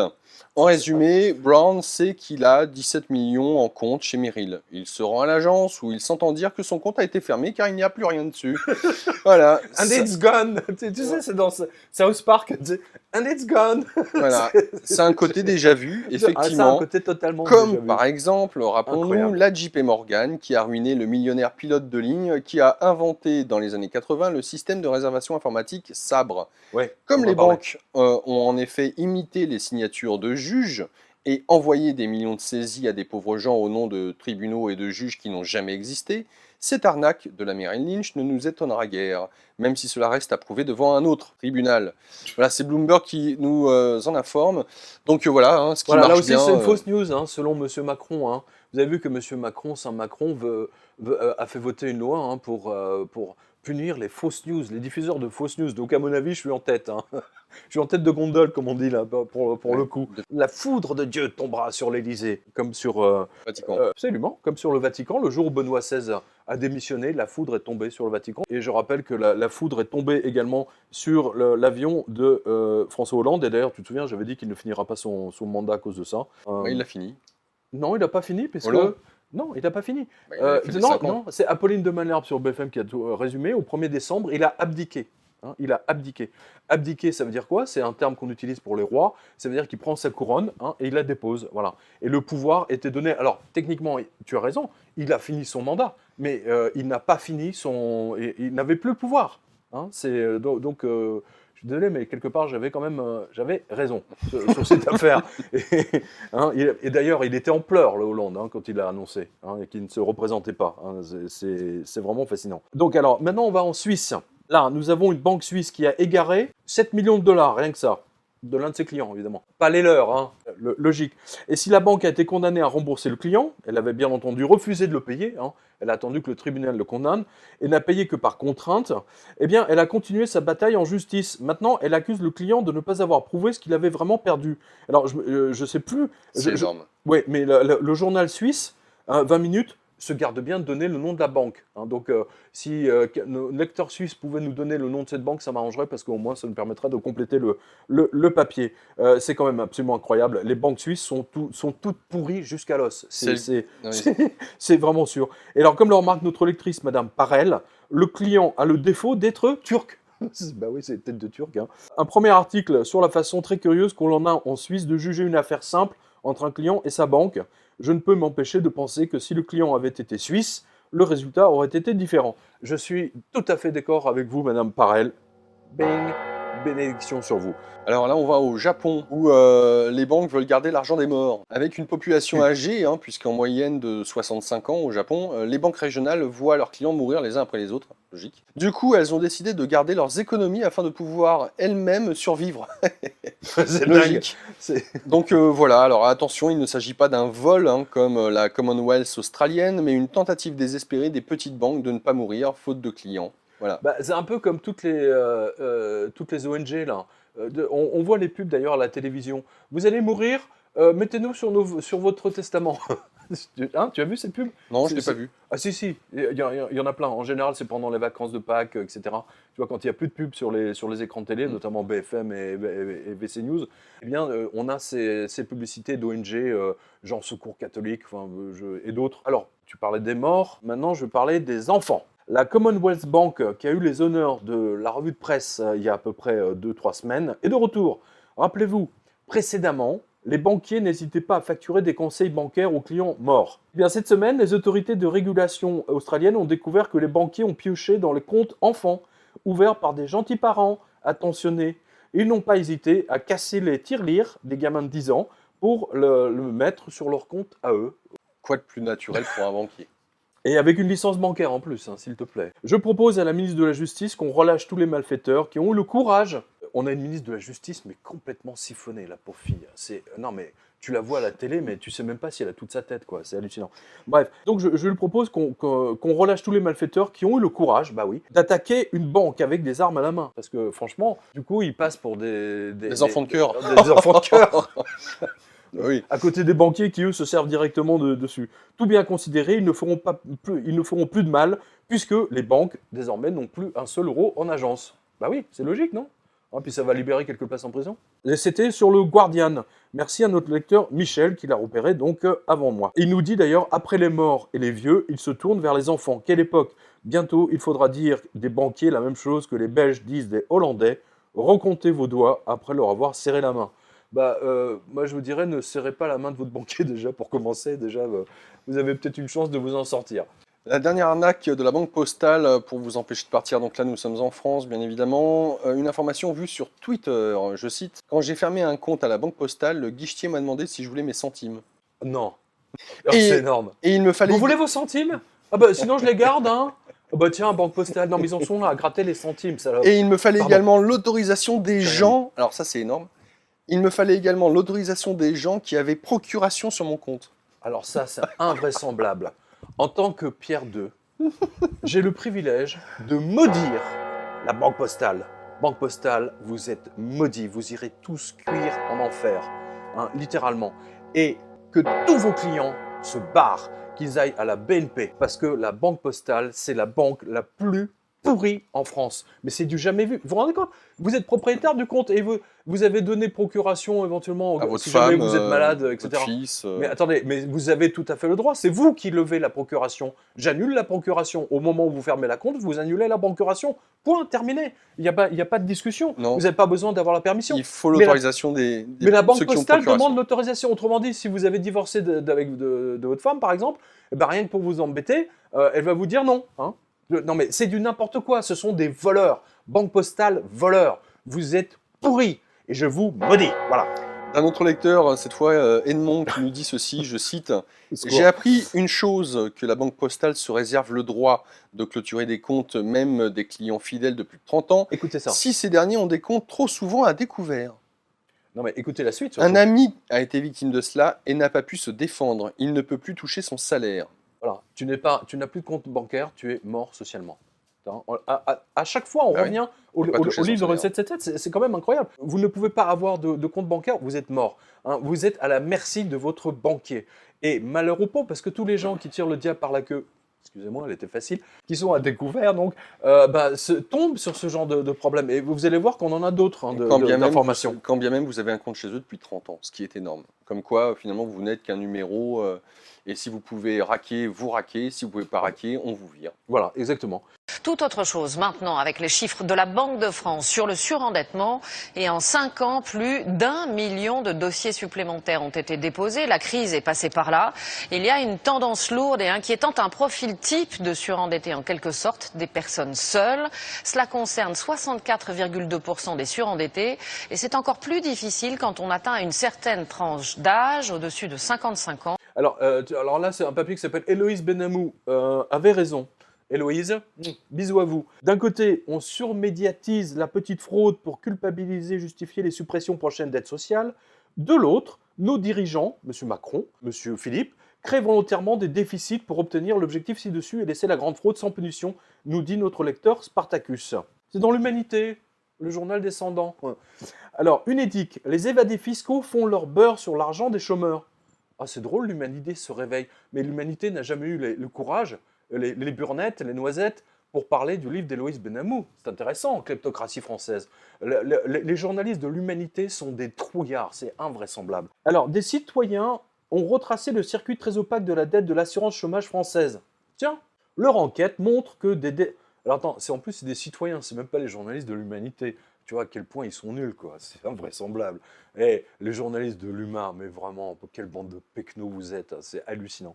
Bref, leur enquête donc montre que les détenteurs de cette créance, auxquels l'Unédic verse 400 millions d'euros d'intérêts par an, 400 millions d'intérêts, on parle que des intérêts, opèrent dans les paradis fiscaux. Magnifique. Oh, ils découvrent. Magnifique. Oh, c'est magnifique l'humanité, bravo. On vous enverra pas le livre d'Héloïse Benamou, si ça vous intéresse, vous l'achetez, bande d'enfoirés. C'est vraiment les journalistes de l'humanité. Alors, juste, les plus grands annonceurs dans l'humanité, ce sont les banques. Hein.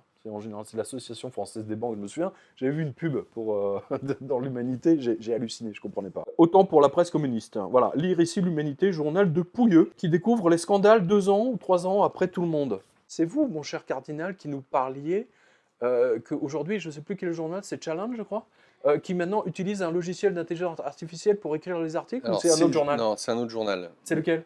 Je crois que c'est un américain. Mais lequel, dites-nous? Je ne sais pas, je ne me rappelle plus. Et pour le coup, ma mémoire me fait défaut, mais l'information existe. Oui. L'objectif, c'est de pouvoir faire en sorte d'avoir des billets qui sont écrits... Des articles, vous voulez dire? Des articles que des écrits, billets de banque. Oui, des articles écrits par des ordinateurs. Le plus possible maintenant, c'est de virer le maximum de journalistes. Donc la direction est celle-ci. Après, bon, vous en avez parlé, très Saint-Père, toute la presse éditoriale, presse écrite, etc., se casse la figure, licencie à tour de bras. Ouais. Pour que la presse écrite, ils vont la remplacer par des logiciels d'intelligence artificielle. Ben, on n'est pas sorti de l'auberge, hein, excusez-moi. C'est sûr. Ça, c'est sûr. Alors, oui, mais on pourrait peut-être penser qu'au moins les ordinateurs ne promulgueraient pas des fake news. Ah oui, c'est le problème des fake news. Vous en êtes le pape, hein, vous savez très bien de quoi il s'agit. Absolument, tiens, encore une fake news. Tiens. La caisse d'épargne vide aussi les poches des morts. Suite à l'information donnée à propos de la banque australienne qui se sert sur le compte des morts, un courrier de notre lecteur, Monsieur Bonte. On vous salue. Bénédiction sur notre lecteur, Monsieur Bonte. Je vous écris concernant un litige qui m'oppose à la caisse d'épargne des Hauts-de-France suite au décès de ma grand-mère, dont je suis l'un des héritiers. Cette dernière était cliente donc de cet établissement et possédait des livrets d'épargne. Figurez-vous que cette banque prélève des frais exorbitants lors du transfert des fonds chez le notaire chargé de la succession, auquel de 50 € plus des variables correspondant à 1% des avoirs du client. Magnifique. Donc là, il leur gratte de 500 € ou 5000, je sais plus, pas mal, non? Il a fallu que je demande au notaire de me fournir le justificatif, cette petite taxation, etc. etc. Bon, bref. Alors, notre lecteur a saisi le médiateur de la région et il n'entend pas en rester là. Alors, il nous dit, n'hésitez pas à faire circuler cette info. Ben voilà, on la donne, bon courage. Je vous les donne depuis 6 ans, 7 ans, voire 10 ans avec le cardinal Fent, hein, vous le savez. Donc, c'est un vrai scandale. Mais vous avez vu qu'avec l'aggravation phénoménale de la crise bancaire, maintenant, ils se servent. Mais tous les jours, ils volent. Parce qu'ils n'ont plus rien à foutre, c'est ça? Exactement. Plus rien à perdre. Ils n'ont plus rien à perdre. Alors, puisqu'on parlait de la caisse d'épargne avec le très Saint-Père, Pierre, voici toujours la caisse d'épargne qui vous met à découvert pour vous faire payer des agios. Vous n'y croyez pas? Il n'y a pas qu'elle. Oui, on en a souvent parlé ensemble de ça, hein. Même elle s'y mise. La caisse d'épargne copie les banques américaines, en particulier la Wells Fargo qui avait, rappelez-vous, vidé les poches de plusieurs millions de pauvres gens. Donc là, c'est une information de l'un de nos lecteurs, je cite « Aujourd'hui, il est arrivé une drôle d'histoire à ma compagne avec la banque caisse d'épargne. Au mois d'avril, ma compagne a envoyé un chèque au Trésor public pour rembourser sa prime d'installation. Elle est fonctionnaire. Quelques jours après, elle a été créditée de ce chèque et a donc été largement à découvert du 11 avril au 13 avril, le temps qu'elle réalimente son compte et s'aperçoive du découvert. Elle reçoit aujourd'hui 8 € de frais de découvert et 8 € encore de frais pour avoir consommé un Starbucks cette même journée où le chèque a été crédité. C'est pas fini. Et le meilleur est encore, pour la fin, les frais de 12,50 € de lettres d'information de la banque pour avertir d'un découvert de 2 jours. Alors qu'ils auraient pu très bien envoyer un SMS, un mail le jour même, mais non. Ils facturent le timbre, le fait d'imprimer, l'enveloppe, le papier, enfin la totale. 12,50 €, c'est énorme. Ah oui, mais c'est énorme. La lettre ne coûte que 50 centimes à tout casser. Oui, plus la totale. Quelle arnaque des banques. Mais sinon, la reprise est là, hein, multiplier 28... Salaud de pauvre. Alors, on fait un petit calcul, hein, c'est très simple. Multiplier 28,5 € par 3 ou 5 millions de comptes chaque mois qui se retrouvent à découvert. Et vous volez dans les poches des gens, c'est énorme, 712 millions d'euros par mois. Par mois. Voilà, donc par an, x 12, et vous obtenez 8,5 milliards d'euros volés, voilà, rackettés. Cool, le racket, voilà, c'est le racket des banques dans vos poches. C'est beau de pouvoir voler les gens en plein jour, en toute légalité, sans que vous vous en retrouviez en prison. Ça s'appelle être banquier voleur en 2018. Exactement. Alors que le mec, il va voler... je crois que c'est toi qui avais donné cette information, je m'en souviens, sur la radio ici maintenant, il y a 6-7 ans. C'était le cas d'une dame qui avait des enfants et qui avait volé, je crois, une baguette ou dans un supermarché, qui a été condamnée à 3 mois de prison. Oui, bah là j'ai vu aussi une information. Là j'ai vu aussi une information qui est passée. C'est en France, hein. Ouais. Hein. Il avait volé là récemment dans un supermarché des pâtes à du riz. C'est ça. Il s'est pris des semaines, mois, prison ferme.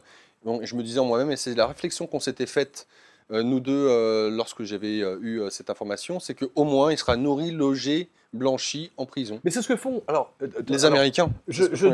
Non, mais là c'est un phénomène nouveau au Japon. Le Japon est tellement endetté qu'il ne peut plus payer les retraites. Et donc que font les retraités japonais? Ils volent exprès des choses dans les magasins. Donc ils arrivent, ils le disent. Hein. Je vais voler quelque chose, hein, appeler la police. Comme ils dorment dehors. Et à force, en fait, ils veulent être mis en prison parce que là au moins ils sont nourris et logés. Parce qu'ils n'ont plus rien à manger. Ça, c'est au Japon aujourd'hui. Le Japon, le pays le plus endetté au monde avec de la fausse monnaie. Il faut le dire.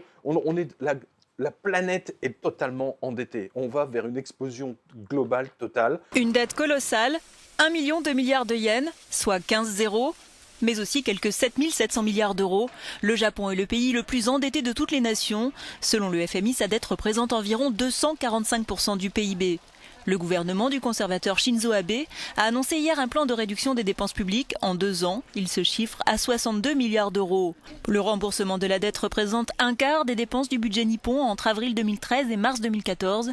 Pour la même période, le Japon finance près de la moitié de son budget par l'émission de nouvelles obligations. On ne peut pas résister au poids de cette dette, c'est invraisemblable. Je veux dire, quand on a au Japon, mais c'était même pas envisageable il y a 20 ans, hein, on nous parlait du Japon comme le summum de l'évolution technologique, de la paix sociale, il n'y a pas de crime, etc. Non, il n'y a pas de crime, mais il n'y a pas de prestations sociales non plus. La preuve, c'est que les retraités sont à la rue, voilà, littéralement. Alors, toujours avec les banques, un banquier cette fois, qui détourne 58 000 euros des comptes de ses clients. Donc un autre lecteur, M. Morel, a vu que, je cite, ses victimes, au nombre de 20, lui faisaient une confiance aveugle, car le jeune homme de 27 ans était adjoint au responsable de l'agence. Il travaillait pour une banque sérieuse et en a profité pour... Est-ce que ça existe, une banque sérieuse? Une banque sérieuse. Et en a profité pour bafouer ses clients, fin de citation, pointe le substitut du procureur. Le prévenu choisissait soigneusement ses victimes, un vrai vampire. Des étrangers, des gens non lettrés, des membres de la communauté des gens de voyage, des personnes dont il savait qu'elles ne regarderaient pas ou ne comprendraient pas ce qu'il se passait sur leur compte. Ouais. Bah oui, de toute façon, qui comprend aujourd'hui, à part via votre intermédiaire Saint-Père, ce qui se passe de ce vocabulaire langagier, bancaire, on ne comprend rien, c'est fait exprès. Bancaire. Voilà, il débitait, puis recréditait en prenant sur d'autres comptes les sommes, il les virait sur son compte, sur celui de sa petite amie, de sa mère, de sa demi-sœur, bref, il avait des complices. Hein. Les préjudices se montent jusqu'à 31 000 euros pour l'une de ses victimes. C'est un petit bras. Hein. Avec l'argent, le jeune banquier, oui, mais il avait les dents qui rayaient le parquet hein, pour un jeune vampire. A contracté, avec cet argent gagné, volé, a contracté des prêts immobiliers, s'est acheté un appartement, une voiture, voilà. Fin de citation. Quand les chargés de compte de bas étage copient en tout point leur grand patron de l'étage le plus élevé, à nouveau, cela vous montre le niveau très bas, non seulement du recrutement, mais surtout celui du contrôle du risque et des comptes. Oui, que fait l'équivalent de la SEC gendarme, on se demande. Hein. Bien entendu, la banque, vous nous dites Saint-Pierre, que vous pensez que c'est la Société Générale. Oui, je pense que c'est la Société Générale. C'est bien gardé de rembourser tout le monde, hein. Bien évidemment. Mettant l'un des clients sous signalement avec Tracfin, donc la SEC, l'équivalent de la SEC en France. Voilà. C'est une info parue dans La Charente Libre. La Charente Libre, on salue nos collègues de la Charente Libre. Là aussi, c'est une fake news. Alors tiens, les mésaventures de la Barclays Bank. Hein. Tu te souviens, mon cher Laurent, la mésaventure de ce retraité de 93 ans, je crois, à qui le chargé de compte de la Barclays Bank à Paris avait vendu une assurance vie, 92 ans. Il aurait mieux fait de confier son âme à un prêtre, hein, voilà. C'est quand même, ça aurait été plus logique, mais non, c'est le banquier qui s'y colle. Hein. Et bien entendu, donc 2 millions, je crois que c'est 2 millions d'euros, enfin bon bref, donc procès, les enfants ont fait des procès à la banque, etc. Enfin c'était une escroquerie monumentale. Donc la Barclays Bank anglaise, écoutez bien, a vendu toutes les agences en France à la banque Mileis. Hein, vous avez vu? Toutes les agences de la Barclays Bank en France ont été vendues à Mileis. Vous avez vu des pages entières de pubs dans le Figaro Magazine, etc. C'est des pubs vraiment moches. Hein.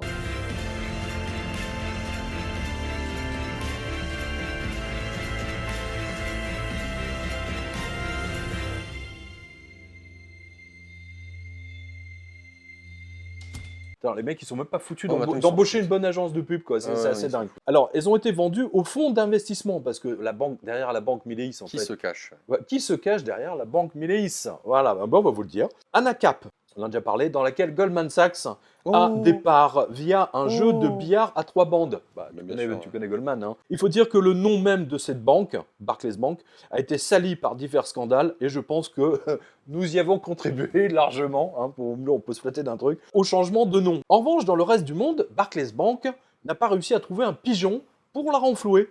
Donc, alors écoutez bien, parce que ça c'est vraiment drôle, elle cherche à se faire racheter par un concurrent direct. Alors quand une banque essaie de se faire racheter par son concurrent direct, c'est que vraiment ça pue. Hein. C'est vraiment, ça sent le soufre. Hein, sauvez-moi. Les mecs, ils vont être ils vont faire la manche au feu rouge sur Oxford Street. Celui qu'elle essaie de convaincre de le racheter, c'est la Standard Chartered, une vieille banque anglaise qui a fait fortune en vendant de la drogue aux Chinois. Hein, alors je vous dis, tiens, c'est le Financial Times qui nous le donne, là aussi c'est un grand fournisseur de fake news comme vous le savez. Barclays Bank explores mergers with rival banks. Private talks with Standard Chartered, blablabla. Alors depuis donc ils ont dit non, c'est pas vrai, etc. Bon, bref, il faudrait qu'on nous explique alors pourquoi la Barclays Bank a vendu tout son réseau bancaire français à un fonds inconnu nommé Anacap, tiens, hein, puisque si tout va bien chez vous, Barclays Bank, enfoiré. Tu te souviens, on avait donné dans cette revue de presse, c'est eux qui avaient fait tout le maquillage avec une banque qatari ou saoudienne, où ils s'étaient vendus, revendus, etc. pour masquer leur faillite. C'est elle. Hein, Okay. C'était elle. Nous-mêmes, moi, je me souviens, je m'étais repris 4 fois pour comprendre ce qu'ils avaient fait. Bref, quand une très grande banque cherche à se faire racheter par un concurrent direct, c'est qu'elle est mourue depuis longtemps. Ça me rappelle l'année 2009. Les mauvaises affaires reprennent, hein, comme on dit. En ce moment, la situation est extrêmement tendue. D'ailleurs, à l'heure même à laquelle on vous parle à nouveau. Hein, alors, oui. Hein, à l'heure même. Donc, on va y venir alors. Il est l'or, monseigneur. Il est l'or, monseigneur. Vas-y, puisqu'on parle d'or. Un milliardaire met la moitié de sa fortune dans l'or. Le cours ne bouge pas. Eh oui. Pour vous montrer que le cours de l'or est toujours joyeusement manipulé, cette information à propos du milliardaire égyptien Naguib Sawiris, financier du parti politique Al-Masraïn Al-Ahrar, qui a mis la moitié de ses 6 milliards dans des lingots d'or. Et le cours n'a pas bougé. Donc 3 milliards. Hein. Voilà. Pour ne pas être victime d'une nouvelle explosion de Wall Street. Bah oui, parce que tout le monde sait. Tout le monde sait. Voilà. Et bien donc, le cours de l'or n'a pas bronché. Logique, hein, il est totalement bidonné, raison pour laquelle vous ne devez pas en tenir compte.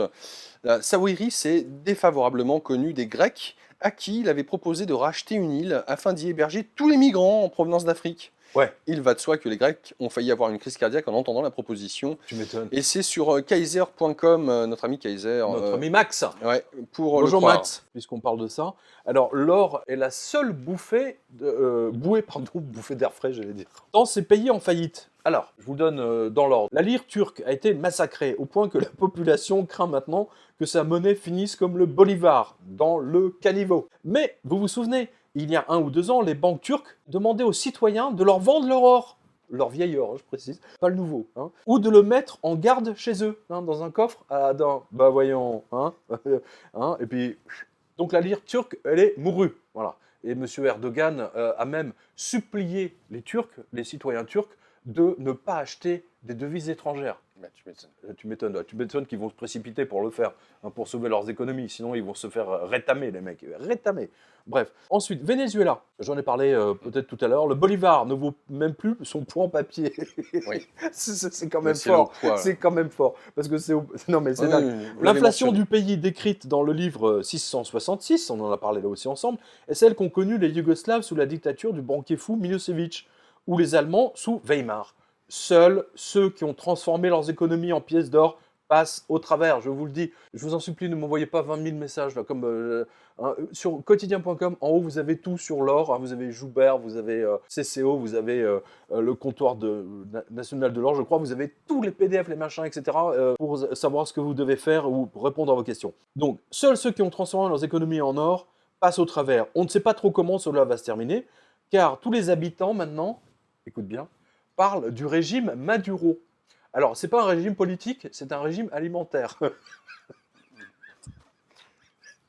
Mais Parce que comme ils ont plus rien, ils ne peuvent plus rien acheter à manger, parce que plus personne n'accepte la monnaie qui veut plus rien. Alors, au bout d'un an de ce régime, si j'ose dire, eh ben, les gens ont vraiment perdu du poids physiquement. Et il y a même, alors j'ai vu ça à la télévision, il y avait un Vénézuélien qui montrait sa ceinture, il dit voilà, j'ai perdu 20 kilos en un an parce que je mange plus, mais finalement c'est pas mal. Et il y a même le président Maduro qui a été pris à la télévision parce qu'il fait des directs avec les citoyens. Les citoyens se foutent ouvertement de lui en disant que grâce au régime Maduro, ils ont bien maigri. Why are you so skinny, Gustavo? Have you been jogging? What happened to him? Maduro's diet. Maduro's diet makes you hard. No need for Viagra. Wow! The currency is so devalued, some shopkeepers weigh the money rather than waste time counting.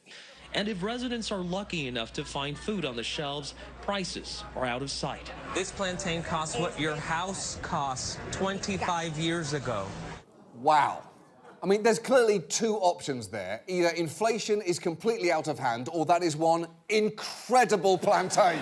I mean, world-class plantain. Voilà, J'espère que ce n'est pas trop le cas pour les enfants. Non, mais c'est incroyable. Alors, donc, régime Maduro, grâce auquel ils ont perdu entre 10 et 20 kilos, puisqu'il n'y a plus rien acheté. Alors, chères spectatrices et chers spectateurs, vous avez vu toutes ces pubs à la télévision sur BFM-VC. Je m'appelle Laura et j'ai perdu 12 kilos en 3 mois avec Comme J'aime. Et moi, 42 kilos. 4 mois, 13 kilos. Perdez vite vos kilos. Testez Comme J'aime sans payer. Vous perdrez plus d'1 kilo dès votre première semaine, sinon vous ne nous payez rien. Attends, vous emmerdez pas avec ça. Hein. Allez au Venezuela, passez un mois au Venezuela, vous allez voir. Vous allez revenir sain d'esprit. Donc au moins un avantage des pays dont la monnaie ne vaut plus rien. C'est au moins vous perdez du poids. Alors l'Argentine, on en a parlé au début. Si. Le pays va connaître sa énième faillite. Alors je pense que c'est au moins la 10e ou la 11e. Hein. Surprise, anyone? Leur monnaie ne vaut plus grand-chose et à nouveau, seuls ceux qui ont été prudents en investissant dans l'or ont sauvé leur épargne. Zimbabwe, pas besoin d'en rajouter. Et je vous rappelle, chers lecteurs, que nous sommes au 21e siècle. Et manifestement, les leçons de Weimar n'ont servi à rien.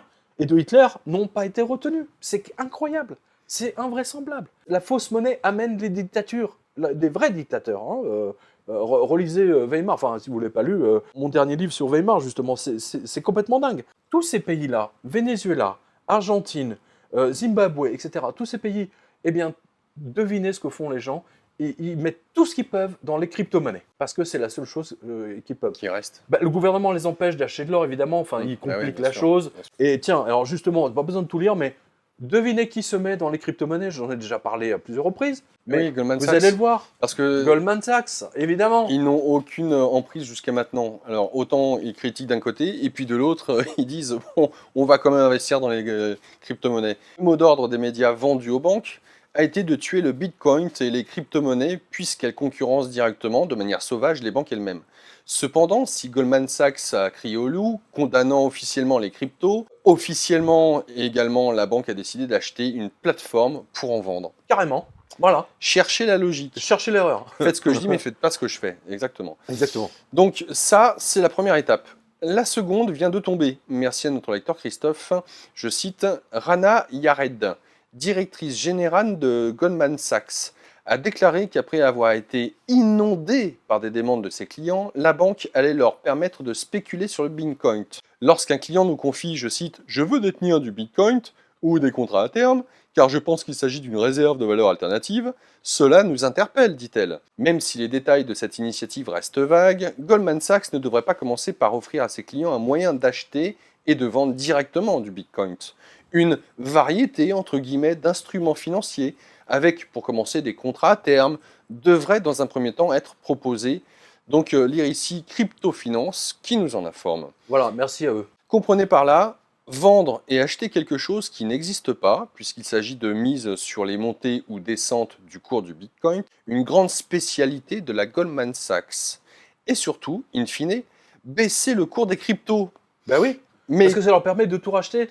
Il y a même une enquête ouverte en ce moment aux États-Unis pour manipulation des cours du Bitcoin et de l'Ethereum, enfin surtout du Bitcoin. Parce que c'est les gros acteurs qui sont en train de tout racheter. Et ben voilà, il est évident que Goldman Sachs prend ses positions dans la crypto-monnaie Absolument. en achetant des compagnies qui ont acquis une position stratégique. Ci-dessous, un Polaroid des crypto-monnaies après le massacre orchestré par la Fed pour tuer les cryptos comme l'or. Alors, ce qui est vraiment intéressant, c'est là où on voit que, puisqu'elles n'ont pas la main mise jusqu'à maintenant et qu'elles disaient non, surtout n'achetez pas, c'est du vent, ça n'existe pas, les gens s'y engouffrent et elles sont obligées, emportées par le flot des gens, de faire comme... et pour juguler, pour avoir la main mise dessus. C'est ça qui est super intéressant. Mais je me souviens de Nabila. Ouais, qui en parlait. Nabila, tu sais, t'as pas du shampoing, t'as pas de bitcoin. Apparemment, c'était Aurélie et Capucine qui avaient pas de shampoing. Allô? Non mais allô quoi? T'es une fille, t'as pas de shampoing. Allô? Allô? Je sais pas, vous me recevez? T'es une fille, t'as pas de shampoing. C'est comme si je te dis, t'es une fille, t'as pas de cheveux. Eh bien, Nabila a reçu un avertissement via Twitter, entre guillemets, de la part de l'autorité des marchés financiers français. Attends, l'autorité des marchés financiers français qui s'adresse à Nabila. Je sais pas si tu vois le truc. Je vois bien le tableau. Le gag. Les mecs, ils ont vu ces seins, ils ont pété un plomb, quoi. on va lui expliquer le bitcoin, hein. Lol. Nabila, il ne faut pas acheter du bitcoin. Hein. Il faut du vrai bitcoin, si j'ose dire. The controversial cryptocurrency Bitcoin hit a new record high of above $5,000 on Thursday, making it 4 times more expensive than an ounce of gold. At the start of this year, it was worth $966, but its market capitalization is now close to the total assets at Goldman Sachs. Some investors are warning of a bubble, but with near unprecedented returns, many are piling in. C'est quand même incroyable parce qu'on voit que les financiers nous disent au grand public, n'en achetez pas, surtout touchez pas à ça, c'est dangereux, blabla, ça pue, caca. Alors que toutes les grandes banques se sont ruées dessus via des filiales. La preuve, Goldman Sachs vient d'acheter la filiale. On vient de vous donner toutes les informations. Mais ceci est une fausse news, évidemment. Nous allons terminer cette revue de presse avec des informations intéressantes. Alors, d'une part, je voulais le dire, vous allez le voir derrière nous, toutes les boutiques vides, toutes les photos que les lecteurs nous ont envoyées, il y en a de plus en plus, c'est effrayant. C'est énorme. Mais c'est, hein, tu as vu sur la revue, enfin c'est incroyable. Mais j'ai jamais vu ça, Nous, on était les premiers à en parler il y a 6 ans, en disant c'est un signe infaillible de la destruction totale du système économique. Bah voilà, maintenant, ça s'accélère. Notamment en Belgique. Belgique, Suisse, partout. Je veux dire, c'est mais la rue la plus chère. La rue la plus chère à Bruxelles a perdu 10% tous les 10% des magasins sont fermés. Clair, net et précis. Comme si les Champs-Élysées, il y avait 10% de magasins fermés. Exactement. Allez sur quotidien.com, vous allez retrouver toutes les photos, toutes les informations. Belgique, Suisse et surtout, bien entendu, France.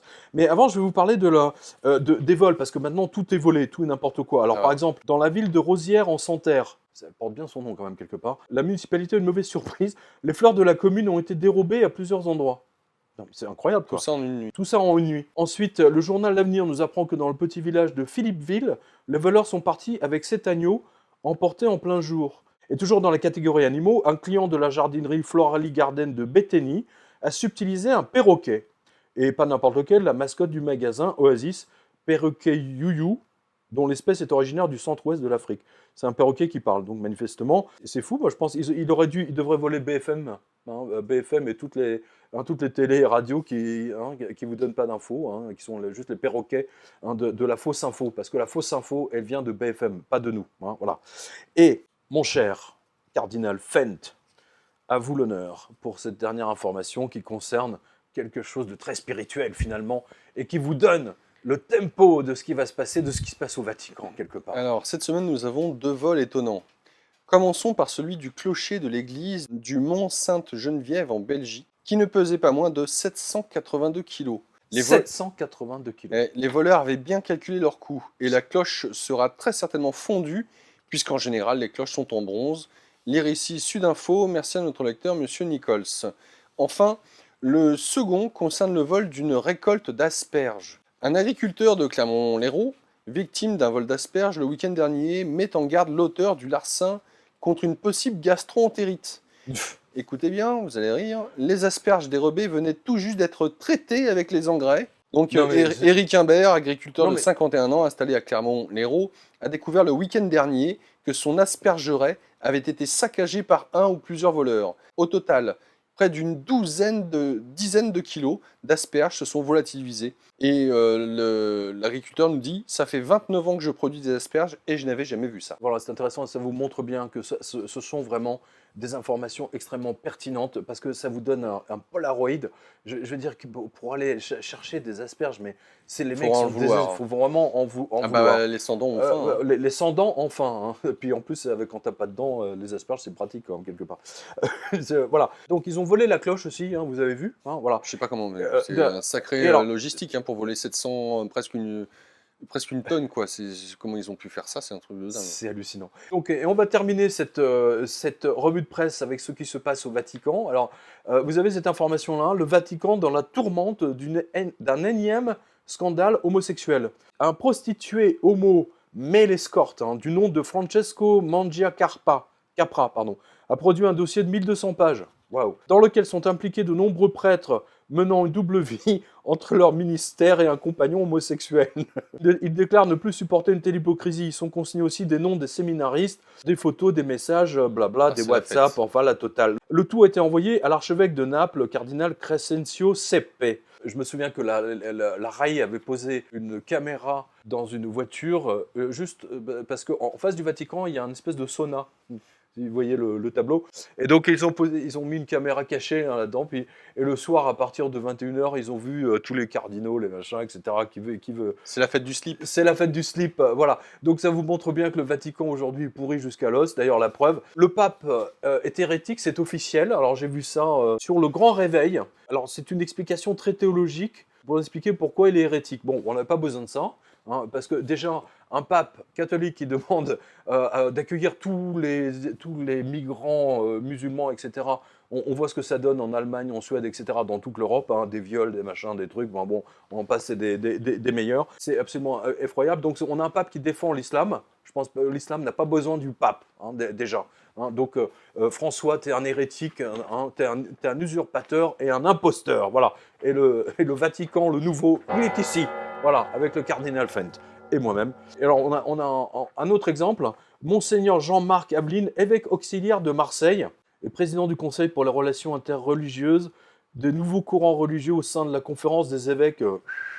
Alors que commence aujourd'hui le 9e mois de l'année égérienne, celui de Ramadan, les catholiques de France tiennent à vous présenter en cette occasion leurs meilleurs vœux. Eh, t'as pas autre chose à faire, espèce de crétin hein, d'évêque, Monseigneur Aveline, t'as pas autre chose à faire, mais les églises sont vides, occupe-toi des catholiques, remplis les églises, elles sont vides à cause de prêtres comme toi, hein, à cause de toute cette homosexualité, je sais pas, je parle pas d'Aveline, en l'occurrence, j'en sais rien, sa sexualité ne m'intéresse pas, mais cette église est détruite de l'intérieur par des gens comme lui. Et vous voyez que tout va ensemble. Et c'est une sorte c'est exactement ce qu'il y a dans 777 en fait. Divisé il n'y a plus d'église, il n'y a plus de musique dans les églises où sont passés les musiciens, etc. Hein, et par tous ces péchés... Elle devrait se réformer de toute façon. Elle devrait totalement se réformer. Pour moi, de toute façon, il n'y a qu'une seule église désormais. Je pense que l'église orthodoxe devrait fusionner, on va dire, avec l'église... et que on ne devrait plus avoir de prêtres célibataires, c'est terminé. Je pense que les prêtres devraient être mariés exactement comme dans l'église orthodoxe. Hein, l'église grecque, l'église serbe, l'église russe, on n'a pas de souci de ce genre de scandale. Tiens, au Chili, le pape a été obligé de présenter ses excuses lors de son dernier voyage. Les Chiliens étaient foudrages, ils ont mis le feu aux églises parce que le pape François avait déclaré que finalement tous les enfants qui ont été violés, c'est pas son problème, hein, je vous résume. De rage, les gens ont mis le feu aux églises, c'est du jamais vu. Le feu à leurs églises dans leur pays, c'est invraisemblable. Ils ont même... Bravo François, on n'a même plus besoin des musulmans hein, pour détruire les vierges, les statues de vierges et de saints dans les églises comme on voit à Rome en ce moment. Hein, t'as plein de musulmans qui rentrent dans les églises à Rome et qui cassent les statues. Mais en France aussi, on le voit partout. Donc voilà, la nouvelle église est ici, elle arrive. J'espère vous en ferez tous partie. Voilà. Cher spectateur, mon cher cardinal Fent. Très cher, sympa. Dankeschön, viele Dankeschön pour votre présence ici. Nos bénédictions à vous, chers lecteurs. Vous êtes bénis pour avoir suivi cette revue de presse. Que votre ange gardien vous guide et vous surveille et vous apporte du bonheur dans votre vie. Il n'y a que dans notre vie privée qu'on arrive à avoir quelques bonnes nouvelles. Nous vous embrassons très fort et à nouveau, bénédictions, on vous embrasse et je vous donne rendez-vous à toutes les prochaines signatures que vous allez voir derrière nous. C'est là où j'ai le plaisir d'échanger avec vous tous. Je vous embrasse, on vous embrasse et on vous donne rendez-vous pour les prochaines revues de presse et les signatures. À Amen. bientôt. Amen. Amen. Amen.